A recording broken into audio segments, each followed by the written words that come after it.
What if I told you that the next kidnapper isn't hiding? They are sitting in a classroom, working in an office, living next door. So what transforms an ordinary person into someone capable of abducting another human being? The answer is more disturbing than most people realize. Imagine you're walking home. Your phone rings. A stranger's voice says, "We have your child." Your heart stops. Your hands begin to shake. In that moment, nothing else matters. Kidnapping is one of the most terrifying crimes on earth. But here's a question most people never ask. What creates a kidnapper? Are kidnappers born evil? Do they enjoy causing suffering? Or does something happen that transforms an ordinary person into someone capable of taking another human being against their will? The answer is darker and more disturbing. Stay until the end, because the final factor may be the most dangerous of all. Hello, Blowmies. Welcome to Criminology Unlocked, unveiling the science behind crime, security, and society. This video is strictly for educational purposes and does not promote crime or violence. Today, we're diving into the dark psychology of kidnappers and answering one of criminology's most disturbing questions: what creates a kidnapper? We'll explore the hidden forces that create them, the psychological traits many share, and why some people cross a line most of us could never imagine crossing. But be warned, the reality is far more complicated than simply calling someone evil. Let's unlock the truth. Number one factor, greed. The most common motive behind kidnapping is money. Many kidnappers are driven by financial desperation. Some see kidnapping as a shortcut to wealth. They look at successful people and become obsessed with getting money quickly. Instead of working towards success, they convince themselves that taking someone hostage is easier. This is where rationalization begins. A kidnapper may tell himself, "I'm not hurting anyone. I just need money. It's only temporary." But every criminal act starts with a justification. The frightening reality is that greed can slowly erase empathy. The victim stops being a human being. They become a source of income, a target, an opportunity. And once a person reaches that mindset, committing the crime becomes easier.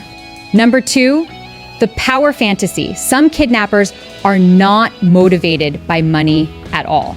They are motivated by power. Think about it. A kidnapper controls where a victim goes, what they eat, who they speak to, whether they live or die.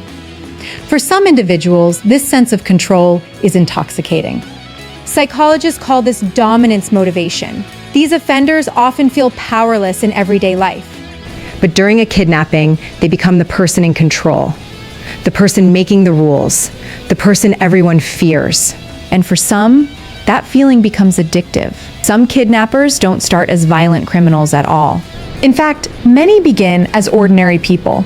The next factor explains how that transformation happens. Number three, social learning. Criminal behavior is often learned. People observe what others do. They imitate it. They normalize it. If someone grows up surrounded by criminal activity, kidnapping can begin to seem normal. Not good, not moral, just normal. This is one reason criminologists study the influence of peers and environment. People become what they repeatedly see, and sometimes what they repeatedly see is crime. Number four, dehumanization. This may be the darkest factor of all. Before many serious crimes occur, the offender mentally strips away the victim's humanity. The victim becomes a target, a commodity, a bargaining chip, a source of money, not a person, not a family member, not a human being. Once empathy disappears, cruelty becomes easier. This psychological process appears in many forms of violent crime, and it helps explain how people can commit acts most of us struggle to understand. Number five, the thrill of risk. Not all kidnappers are motivated by money or power. Some are driven by excitement. Research shows certain offenders crave risk and adrenaline. The planning, the secrecy, the possibility of getting caught. For these individuals, danger itself becomes rewarding. The crime becomes a psychological thrill, the same way some people chase extreme sports. Except here, innocent people suffer, and the consequences are devastating. Now we're about to discuss the most disturbing factor, the one that often combines with every other motive. And once it takes hold, stopping becomes extremely difficult. Number 6, moral disengagement. Moral disengagement occurs when people disconnect themselves from their own conscience. They stop asking, "Is this right?"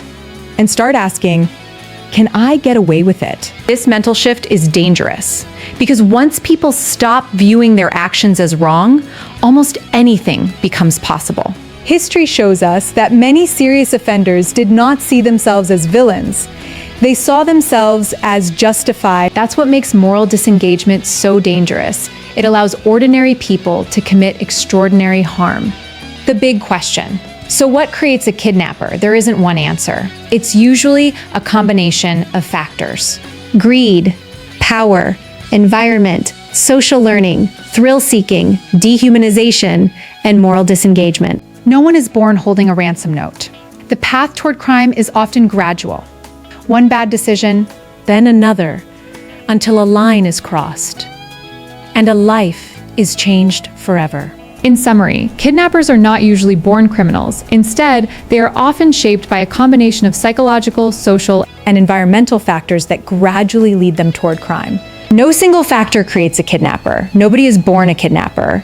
The journey into crime often begins with small choices, distorted thinking, and the gradual loss of empathy for others. If this opens your eyes, then don't keep it to yourself. Hit the like button, drop a comment, and smash that subscribe button for more mind-blowing criminology insights. Because this is not content. This is criminology in real life. Let's build a community that thinks deeper about crime and society. This video is strictly for educational purposes and does not promote crime or violence. Thank you for watching Criminology Unlocked. Tell me what you learn about the dark psychology of kidnapper in the comments section. Remember, knowledge is your greatest security. See you soon.